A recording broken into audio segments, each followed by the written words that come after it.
បាទជំរាបសួរពុកម៉ែបងប្អូននៅក្នុងស្រុកក្រៅប្រទេសបាទថ្ងៃនេះខ្ញុំបាទលោកគ្រូអៀងចៅលោកតាព្រំត្បែងបាទ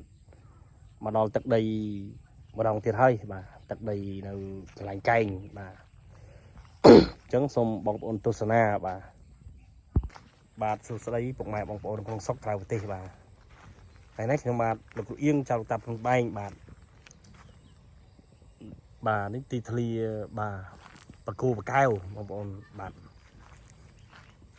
ស្រះធំណាពុកម៉ែបងប្អូនបាទបើស្រះនាងពៅនៅខាងមុខពហិយបាទនេះនំពុកម៉ែបងប្អូនមើលស្រះបាទស្រះចំនួនយូរហើយពុកម៉ែបងប្អូនដឹងប្រមាណសតវត្សទេបាទទីធ្លាវត្តបាទប្រជុំដោយបារមីបាទទឹកដីព្រះមហានគរបាទពហិយព្រះអង្គគូព្រះអង្គកែវក៏ធំដែរពុកម៉ែបងប្អូនបាទ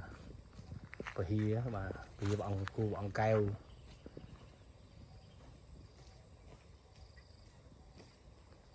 ពុកម៉ែបងប្អូនក្នុងស្រុកក្រៅប្រទេសបាទមានឧបនិស្ស័យក៏អញ្ជើញមកលេងមកបាទទឹកដីមហានគរបាទអញ្ចឹងខ្ញុំនាំពុកម៉ែបងប្អូនបាទទៅទស្សនានៅលើពហិយម្ដងបាទជំរាបសួរពុកម៉ែបងប្អូននៅក្នុងស្រុកក្រៅប្រទេសទាំងអស់គ្នាហើយនេះខ្ញុំបាទលោកគ្រូអៀងចៅលោកតាព្រំត្បែងនាំអារម្មណ៍ពុកម៉ែបងប្អូនឡើងដល់ប្រាសាទតាគូប្រាសាទតាគូបាទប្រាសាទតាគូកែវគឺមានឫទ្ធិបារមីខ្លាំងប្រកែស័ក្តិសិទ្ធិបាទគ្មានអ្វីប្រៀបផ្ទឹមបានទេបាទពហិយពហិយគូកែវបាទនេះបាទពហិយនេះខឿនសីមាបាទសីមាបាទហើយពុកម៉ែបាទនេះព្រះអង្គបាទយកមកថ្វាយពុទ្ធរូបផងបាទហើយសូមបងប្អូនបាទជួយគ្រប់គ្រងเพจលោកគ្រូអៀងចៅលោកតាព្រំត្បែងម្នាក់មួយដើម្បីបានឃើញវីដេអូក្រោយៗទៀតបាទពហិយគូកែវស្អាតណាស់បងប្អូនបាទលោកមានឫទ្ធិបារមីស័ក្តិសិទ្ធិពុកម៉ែបងប្អូនចង់មកលេងអីបាទទឹកដីនៅខេត្តកំពង់ឆ្នាំងបាទពហិយគូកែវបាទ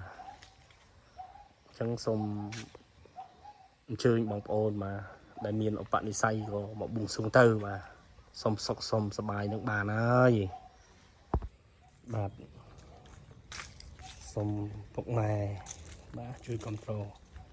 នេះកន្លែងទស្សបារមីបាទលោកយាយបាទលោកយាយផ្កាយព្រឹកបាទលោកយាយមានឫទ្ធិបារមីខ្លាំងផងដែរលោកយាយស័ក្តិសិទ្ធិណាស់បាទអញ្ចឹងបើបងប្អូនកូនខ្មែរនៅក្នុងស្រុកក្រៅប្រទេសចង់ប្រាថ្នាអ្វីសូមឲ្យបានសម្រេចឲ្យមានលៀបមានជ័យមានសេរីសួស្តីធំថ្កើនរស់ស៊ីតិយៈជុំគឺមកបន់កន្លែងលោកយាយផ្កាយព្រឹកបាទស័ក្តិសិទ្ធិណាស់បាទបន់អីបានហ្នឹងហើយអញ្ចឹងនាំបងប្អូនបន្តទស្សនាបន្តទៀតបាទខាងថ្ងៃនេះខ្ញុំបាទលោកគ្រូអៀងចៅលោកតាព្រំត្បែងបាទសូមជម្រាបលាពុកម៉ែបងប្អូនកុំភ្លេចជួយចុចគាំទ្រSubscribeម្នាក់មួយជួយ share ដើម្បីបានឃើញវីដេអូថ្មីៗទៀត